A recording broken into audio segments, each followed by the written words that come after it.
Today we're going to talk about negotiation and negotiating the best price in commercial real estate. And as someone, and I think I've mentioned this before in my Wealth Dynamics profile, I'm a supporter deal maker. So I love to create relationships with people and introduce people. And I love to negotiate. Having a deal on the table just gets me so excited. Yep. So this is one of my favorite topics, but I've never negotiated in commercial real estate. So I definitely want to pick your brain a little bit about this topic today, because I know whilst negotiating is exciting for me, I think it's really intimidating for so many people. And I guess there is more than just the numbers. And a lot of people don't realize that negotiation is just so many different things. So why don't we start off with you sharing what's the first thing that buyers should be thinking about? Because, like we said, there's so much more than the numbers. Yeah. Look, the thing with commercial real estate is really the more you know, the better. Because it's all about, as you said, it's all about numbers. It's all about preparation. And the more preparation you have on that property, the easier your negotiation's going to have. You're going to have. So, you really want to do as much work up front so that you're not going in blind.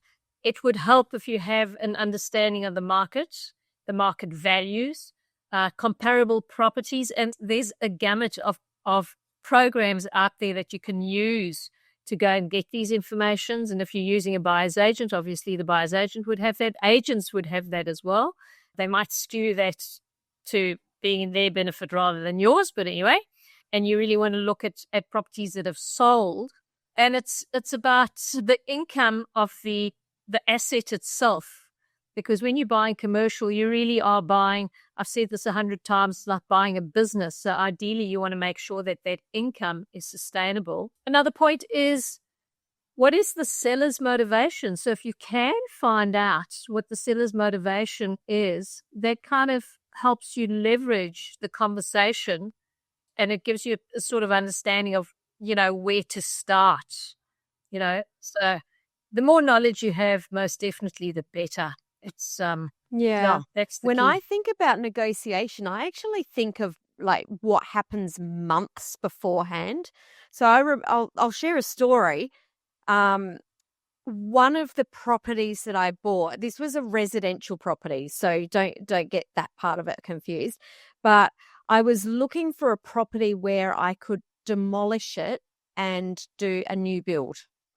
And what I actually found was a property that backed onto a new subdivision. And it was just this little cul-de-sac where there was 5 houses in it on the outside of this subdivision. It was quite bizarre.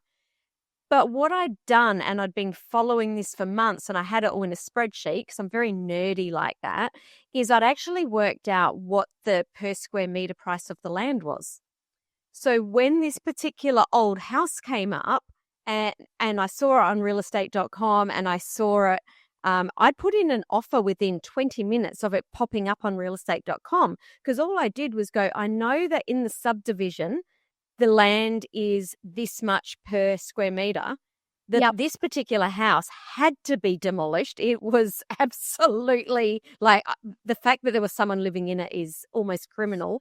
So all I went back is, this land is this many square meters. This is how much per square meter I'm willing to pay. Here's my offer. And it went in within 20 minutes. I didn't make an offer in 20 minutes. I made the offer based on the information that was in my spreadsheet that I'd created 6 months earlier. Right. Makes perfect sense. So I think I think it's really important to understand that when you have that sort of data, it makes it a lot easier to even begin that negotiation. It really does, Sam. It really does. There's somebody who I've connected with subsequently, but I was the underbidder on a property that was in the region of about 16 million. And we were coming in at around about 14 million. And the buyer who ultimately took us off the table knew what the value of the properties were of land per square meter. It was a vacant property, so it was fairly different. But the value of the property's land per square meter in that particular area, and it was just a little pocket. Now, I was buying this for one of my clients, and he couldn't go higher. So we were a little bit limited by that. And I thought, it's going to be a little bit of a squeeze, but let's see if we can do this anyway. And the real estate agent came back to us really quickly and said that they'd received get this, $16 million cash offer. And the transaction would take 30 days. Okay. Oh, wow. Hello. Now, the funny story is that I actually met the guy who made the cash offer. And we had a good old yarn about it. I remember this story from the last episode. Oh, okay, so I've spoken about it before. Well, yeah, because it's such a cool story. Yeah, I had lunch with him, and we both had a good old laugh about it. And he said to me, Mish, he said, I knew the value of the property, and I could see how the values were increasing in that area. And he said it was a no-brainer. You know, they buy cash and they take everybody off the leaderboard. That's their game plan. So it was really brilliant. So it's really, all of that work happens in advance. It doesn't just happen on the day. No, it most certainly happens in advance. I mean, you start having these conversations, and when you're fairly secure and sure about, the property that you want to move on, that's when you make the offer. But we can talk about that a little bit further. Yeah. Now let's talk about seller's motivation. We know that it really matters. We've talked about it a lot before, but what I'd like to dive deep into is, what does a seller's motivation really mean? Like, well beyond just understanding what motivation is, what makes a seller really motivated and what makes a seller not motivated? It's interesting. It's a little bit of psychology there that we're talking about. And it really does matter a lot, because it could leverage how you make that offer. So let's just say a really motivated seller is going to behave very differently to somebody who's just testing the market. Somebody who's just testing the market is going to turn your offer down very quickly, because they want to drive up the price, maybe in a little bit more demand on it. If a property's been on the market for a long time, if it's had a lot of days on the market, it could either tell you that there's financial pressure, or there's partnership breakdown, or there's relocation. There's so many different factors that would often create the flexibility. So those are the kind of things that you got to look out for. And depending on your strategy would determine how you're going to buy that property and how you're going to make that offer on that type of a property. You don't always get this information directly, but it often reveals itself in conversations, in patterns, in behaviors. And if you're looking for those behaviors, you can see, if they take a bit of time coming back to you, they're thinking about it. They might be thinking about it because they've got another offer, or they've got some other bites. So, you really got to skillfully navigate your way through whatever the response is. Now, this might be a really silly question, but days on the market, is this something that we can get the information somewhere, or do we just straight out ask, how long's it been on the market? Oh, definitely. When you're doing your research, you can see how many days it's been on the market. You can see how often it's been listed. So all of that information will be on the web, on all the platforms. You can always ask the agent. Sometimes the agent's not going to tell you exactly how many days on the market, because that's giving his information away, his tools away. It's not in his best interest. Yes. So depending on who they are and who you're dealing with, some guys might come clean and say, look, it's been on the market for a very long time. I'm the 6th agent to do this, but the seller's really keen now. So you can go away and work out a strategy of what that looks like. And there are various different ways to look at that, various different strategies, and we'll go through those. Yeah. Now, you did mention income just a little time ago, and talking about, thinking about this as a business.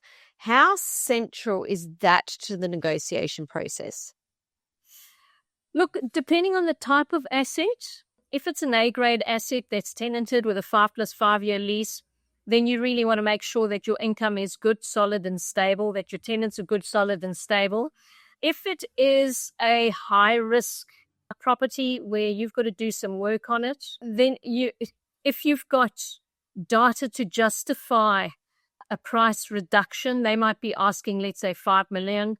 And if you've done your homework and you can prove that there's vacancies, that there's high maintenance, that you can see that there are upsides that you can work with, and maybe the seller is old, maybe they're tired, or they're just sick and tired of that property, they just want to move on, or it hasn't been managed correctly. You can use that as an opportunity and use that in skillful negotiation. And I always say, present the data that you've accumulated. Don't just shoot from the hip. The more data that you can present professionally, and the more the seller is going to respect your position. So it's a matter of looking at it and deciding, is there something that you can do with this property in the future? If it is a property that is a 5-star property, A-grade property with very little to do in the property, then all you're doing is you really are checking your data to see what recent sales are and to ensure that the cap rate is in line with where that area is, where the market is, so your capitalization rate, and that you're purchasing that property at the correct yield. Because if you're purchasing a property like that, there's no upsides. You really are just buying a vehicle that's going to carry you over the next 5 to 10 years. So it's different strategies. Totally. I totally agree with you that rather than just, hey, I'm giving you this price, or I'm offering this price, when you go back and say, I've looked at this due to this, and then you give an offer, I feel like you're being listened to in a very different way. It's like, oh, this person, has at least put some thought into it, rather than, tell them they're dreaming. Yeah, absolutely. Sam, there's I'll share a story. We were working on a property November last year, and the asking price was above 4 million, and we went in just above 4 million. And I picked up, as we put the offer in, I could pick up with the agent that it almost felt like there was uncertainty. Now, we based our numbers on data. We based it on capitalization rate, on rentals, on increases in the property, on past sales data, all of that. Anyway, and this kind of went back and forward and back and forward and back and forward, and eventually they didn't take the offer, and I was told that they were taking another offer, a higher offer. Subsequently, and you can't argue that. If you're not prepared to pay more and buy a property for a lower yield, then you walk away. And you need to know where your numbers are at so that you know where to walk away. The interesting thing is that it turned out that they never actually took another offer, and they didn't sell this property at the time. Oh. So I would take this back, and this often happens where the seller gets itchy feet and gets greedy and thinks, I've got an offer higher than what I've been asking for. Maybe I can get more. And this is all about timing. And because they were pushing it and trying to get more and more, the buyer eventually just went, hey, you know what? You guys are playing a game. I'm walking away. So they lost all the sales, all the prospective buyers along that way. Ouch. Yep. Yeah. So, that's where a good selling agent should be keeping their vendor intact. But sometimes they get greedy. So unfortunately it happens. I mean, yeah. Let's talk about that offer in a little bit more detail. Yeah. If you're looking to buy a property, should you always start low, or, is there different situations where you wouldn't? Interesting question. It's all about the strategy. So strategically, I think you've got to consider what the property is firstly, and also where the market's at. So a lowballing takes, a lowballing an offer can either give you a very bad name. However, if you're going to lowball a property, you need to lowball it with hard facts. Why you Which lowballing? is what we were Because if you're just talking going about out there like before. a cowboy and lowballing, you really are losing credibility. Agents won't want to work with you if they know that you're just a cowboy lowballing every single offer. However, if you're lowballing a property within reason, come with the facts, come with the data. And also, if the market's a hot market, you're not going to get a lowball property. Nobody's going to accept your offer. So if it's a very slow, sluggish market, and if the property's been on the market for a very long time, you probably can. However, you can rack that up in various different ways so that it doesn't look like you are trying to take from the vendor. You've got to do it in such a way that it really is a give and take, a win-win sort of thing. Do you want to give us an example of a time that you can think of, just to give that some context? Yeah, look, going back, I'm going to go back a couple of years when the market was really slow and sluggish. Our buying strategy was very different because we knew that we could buy properties for a couple of $100,000 less. I'll give you an example. There was one property that we were buying in particular. It was a neighborhood shopping center. I think they wanted about 3.3 million. And we knew as a fact that they had management problems. We knew that they had tenant problems. We knew that there were electrical problems with the building. We did quite a lot of work on it. And we negotiated. We offered 2.7. And they turned our offer down, but I stayed on the table, and they were switching and playing. So trying to eke us up, and we were observing what was going on through all of this. And eventually, again, they took another offer that fell over, didn't get through, and we did what's called dovetail. So we dovetailed right behind their offer, and we put in an offer of, I think it was about 2.75.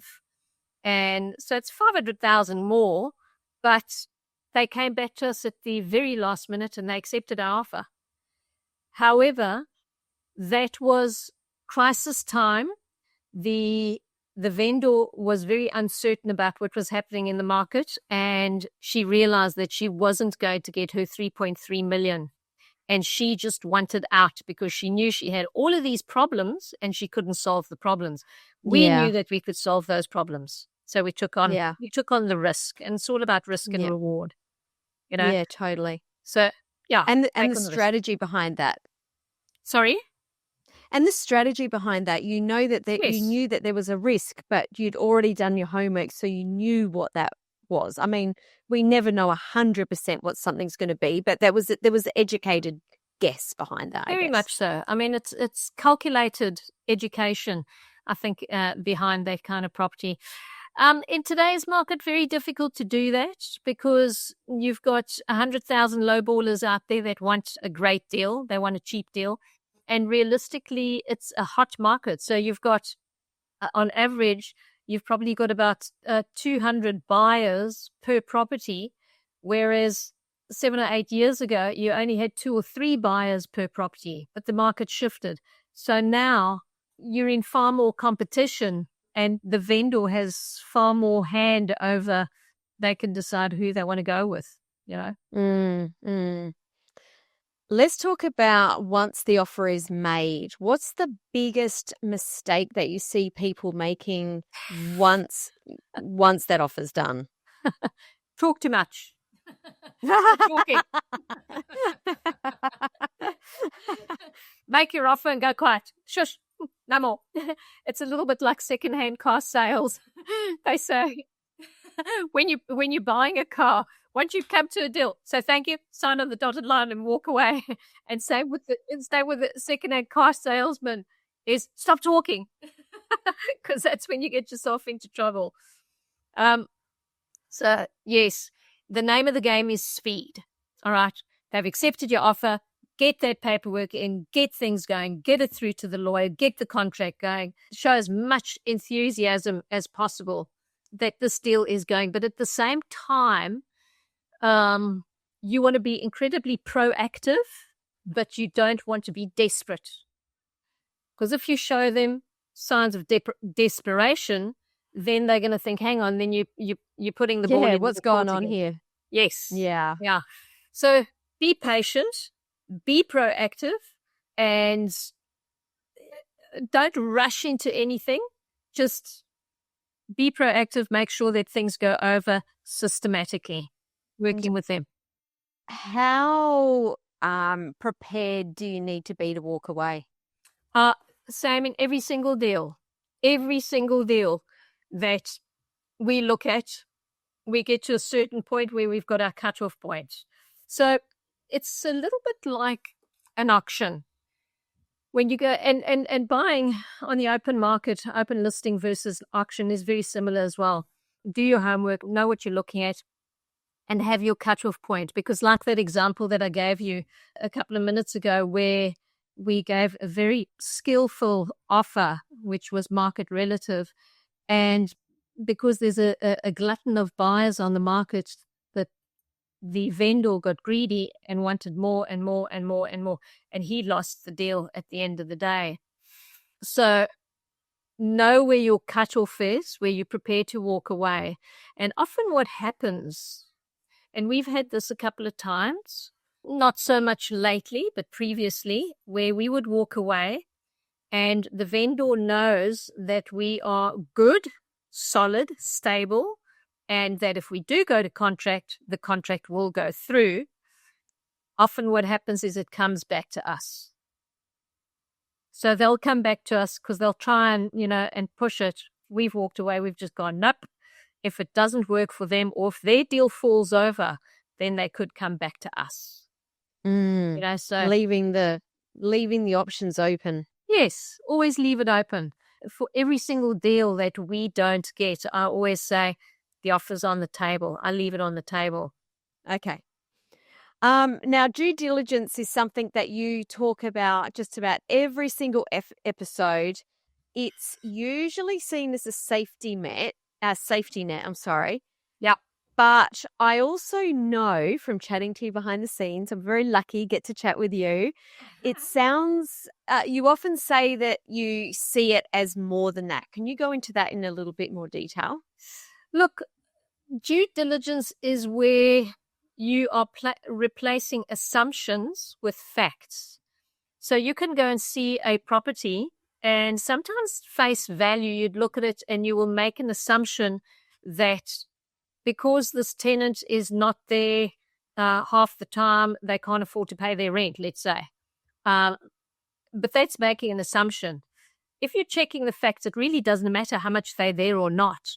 It might mean that they're a business that is off-site 50% of the time. So it really doesn't matter. I'm giving that as a silly example, but most definitely err on the side of caution and lean on the facts rather than your assumptions.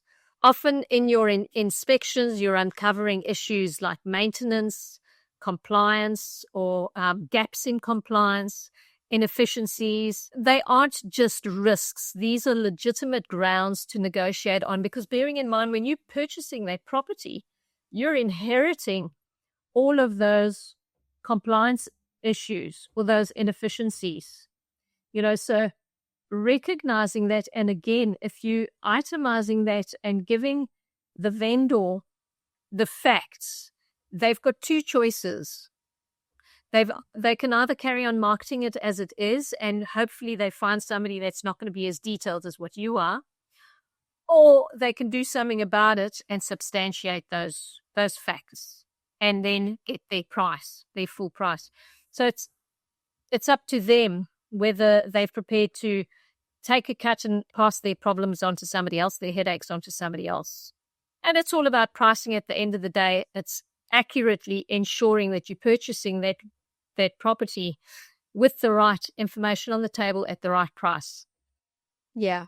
And I think that sort of ties back into that motivated seller, depending, you just said, are they willing to put up with those headaches or pass those headaches on? And that's where you need to know the motivations, right? Because, at some times in your life, you're like, oh, it's a headache, but I'm totally okay to deal with it. And I'd rather deal with that headache and not take a lower offer. And other times you're like, you know what, I'm done. You take the headache. I'll just take the lower offer. So it all plays together. It certainly does. And sometimes what happens is you find that the vendors don't actually know what they don't know. We've had cases where we'll present a whole report of issues on their building that they don't even know about. Oh, that they're not even aware of. Wouldn't that make you gulp? Yes, like compliance issues. And with all due respect, over the last 10 years, compliance issues have just increased and increased and increased. Or not on compliance issues, compliance responsibility on the owner has just increased tenfold. And 9 times out of 10, they don't even know that they're up for those risks. And if they're not telling you up front in the sale, then you know that they don't know, and you can be presenting that back to them. That can often persuade them to say, don't want it, yes, so, okay, bye. Yeah, exactly. Yep, didn't know about that, don't want that, it's yours. You can have that headache, yeah. Property management. How does property management factor into negotiations, or does it? 120%. 120%. Most definitely. I swear by good property management, because what happens is your property management nowadays is responsible for all of those certifications and compliance issues. So again, it's the market has moved so far that if you are paying property managers to do the job, it entails compliance, certifications, all of this.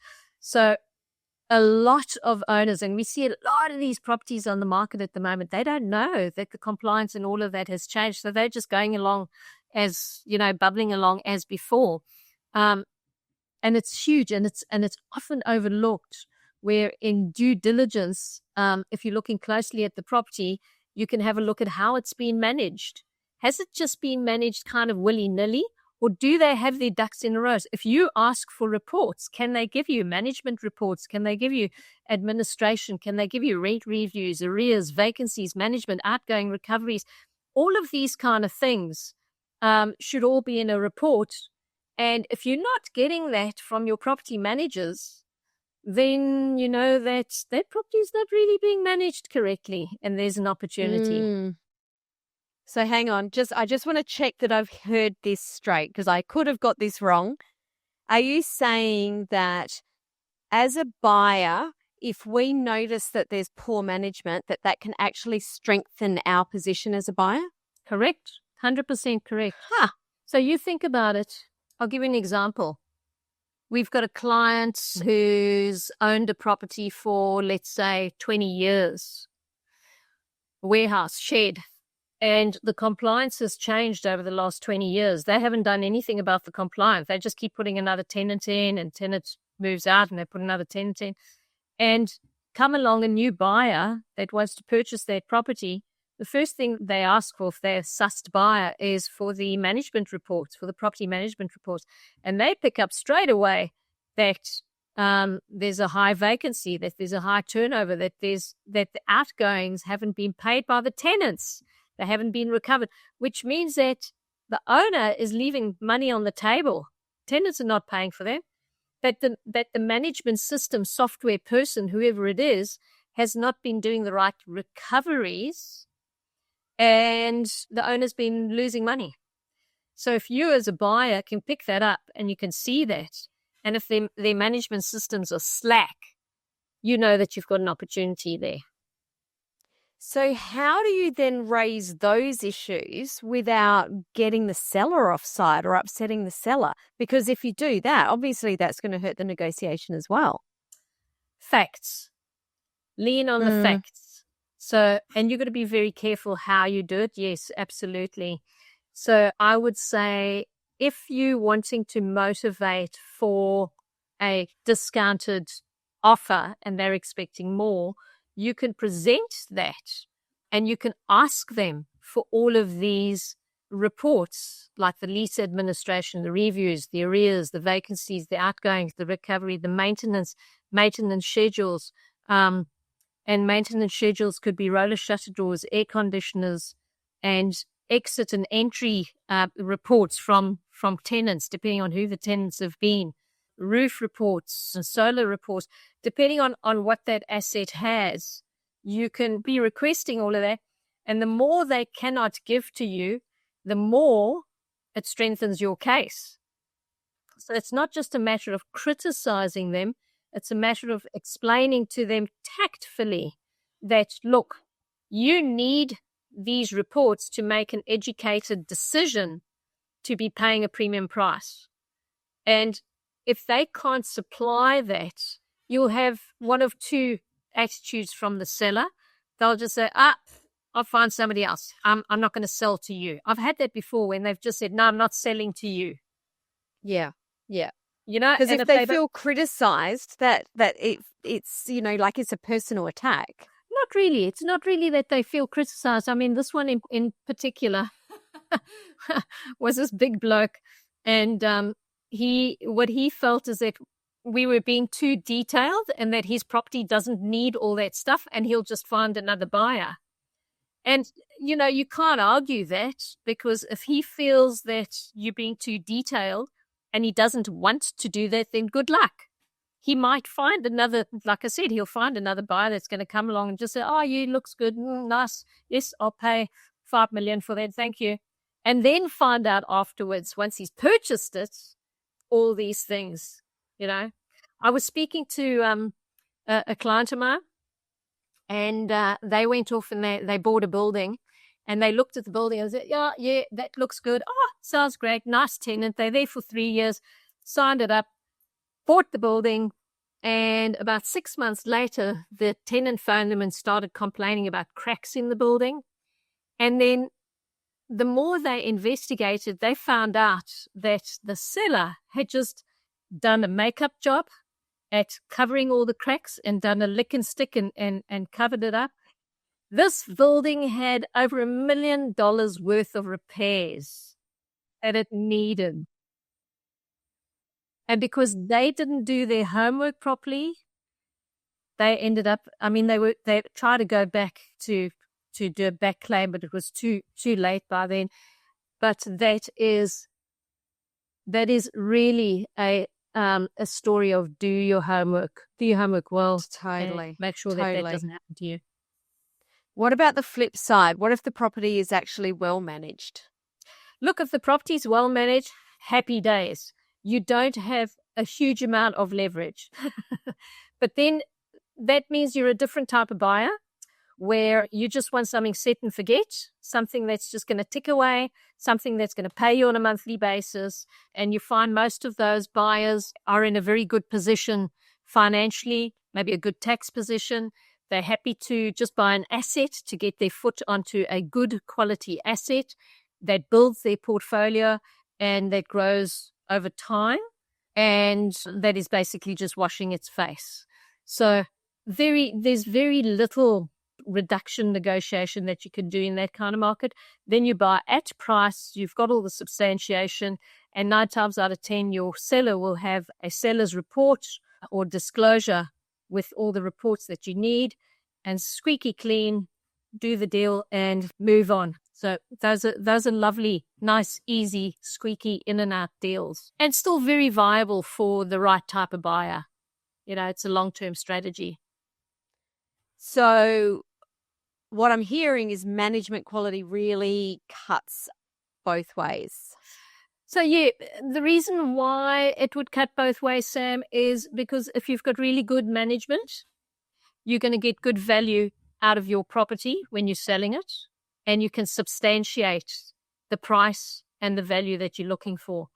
Whereas if you've got really bad management, you're going to lose money on your property, and it's a double-edged sword, because you as the vendor can decide whether you want to pay for good quality management and get a good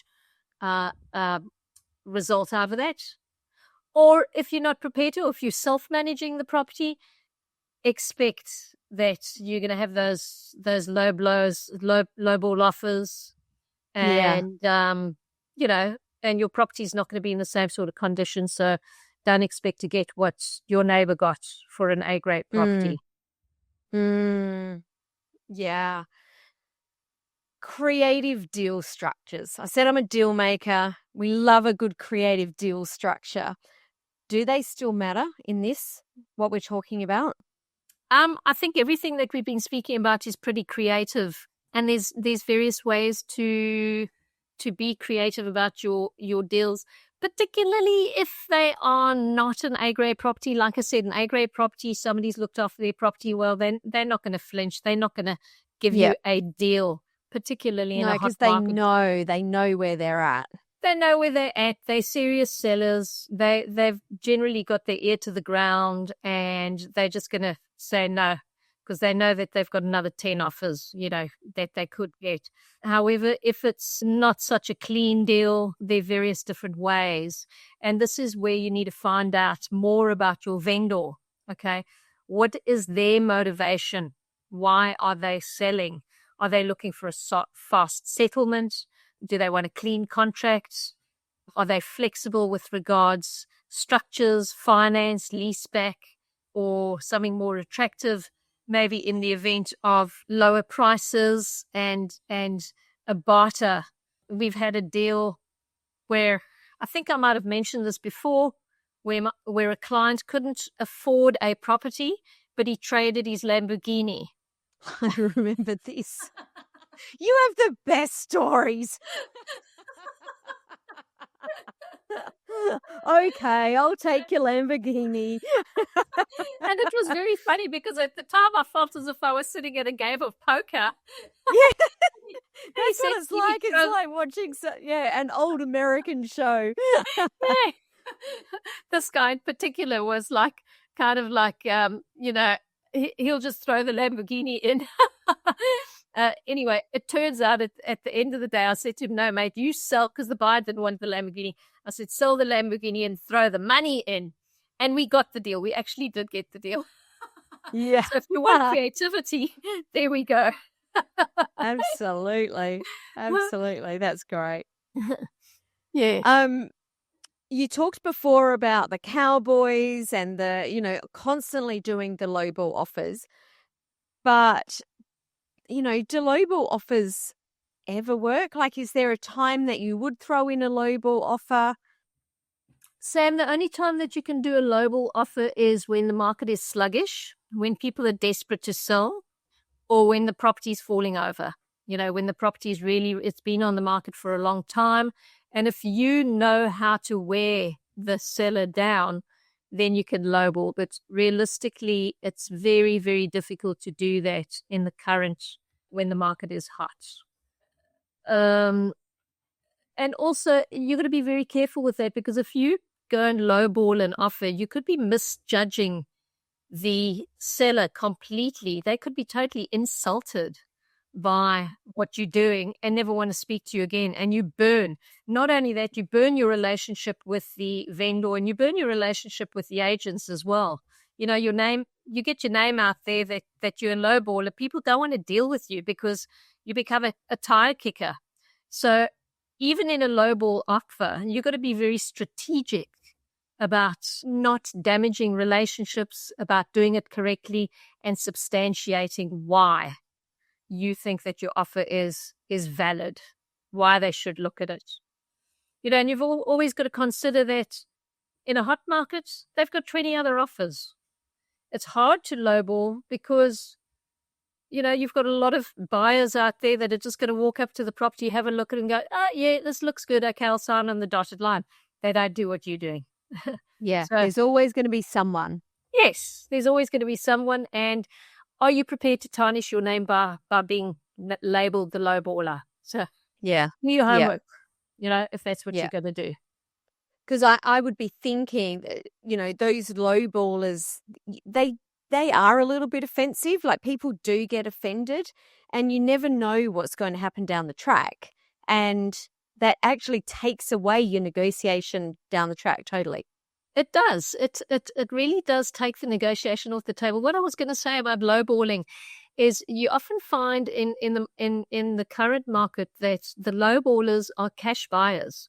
Now, if you're a cash buyer, you've got something that the seller wants, that the vendor wants. They want a quick deal and they want the cash now. They want certainty. So if you are going to play that game, then make sure that you are giving them certainty. You can't go in with a low blow offer and offer them 60 days settlement with finance and subject to all sorts of clauses and all that kind of thing. They're going to laugh you off because, everybody can do that. There's another 9 people behind that are ready to go. Yeah. So the question is, what can you give that qualifies your offer that the vendor would want now? So what are you giving them that is better than anybody else now?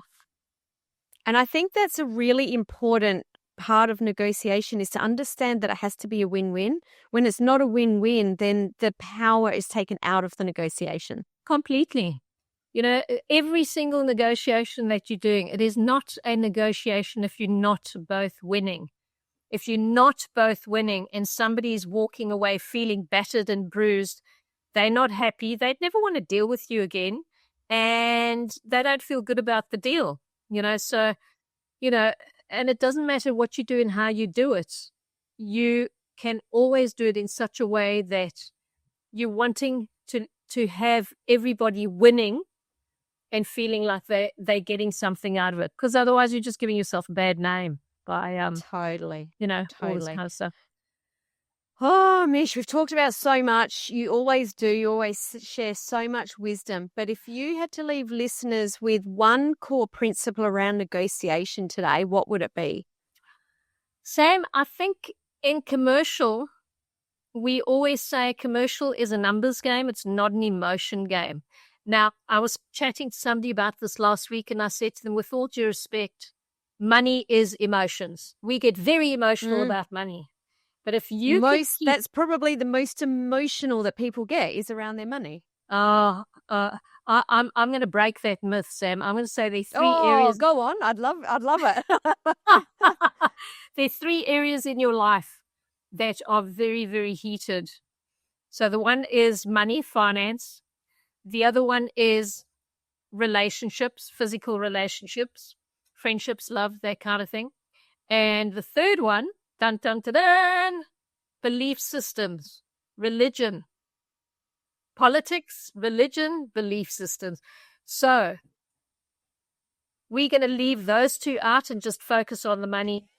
Let's do that. When you're doing commercial property, just focus on the money. But hey, for you guys out there, especially if we've got young listeners, just remember 3 things when you're getting married. One of those areas are going to be weak. You're going to figure out which ones. If 2 of them are strong, you've got a winning partner. Have a think about that. Nothing to do with real estate. And here we are thinking this was a commercial real estate podcast. We're going to have to redo that one about my philosophy of 3, the 3 pillars. I call them the 3 pillars of life. So true though. Absolutely. Everything that you do in life, every single thing is going to fall into those 3 categories. One of those 3 categories. So you've just said keep the emotion out as one of the most important principles around negotiation. Yeah. So when you are negotiating, don't get emotional about what you're negotiating and the numbers. Lean into the data, and if all else fails, make sure that you are negotiating a win-win so that the vendor feels as if they are winning, because otherwise you're going to be losing before you even start.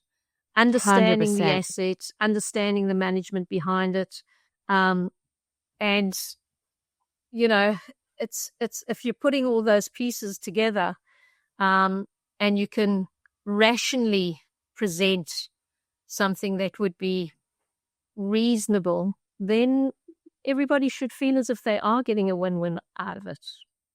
Totally. Mish, this has been such a fabulous episode. Why don't you share a little bit around your Q&As that you do during the year on your Facebook page? Yeah, so if people have any questions on commercial real estate, if they have any questions on this podcast, if you have any questions on any of the stuff that we've been speaking about, please feel free to go to revolvecommercial.com.au. There is a Q&A section. We have it on the social media as well. Put your questions in there. I'd love to answer your questions. And if there are questions that we feel we can do a podcast around, happy to help to answer your questions so that everybody can benefit. This is all about education. So the more that I can put out there and help everybody else, the better. Love it. Mish, thanks for having me back on the show again for our first episode of the year. It's been super duper fun. Always a pleasure, Sam. Lovely chatting to you, and thank you for being my host today. Such a pleasure. We'll catch you next week on Revolve Commercial Property. See ya. Thanks. Bye.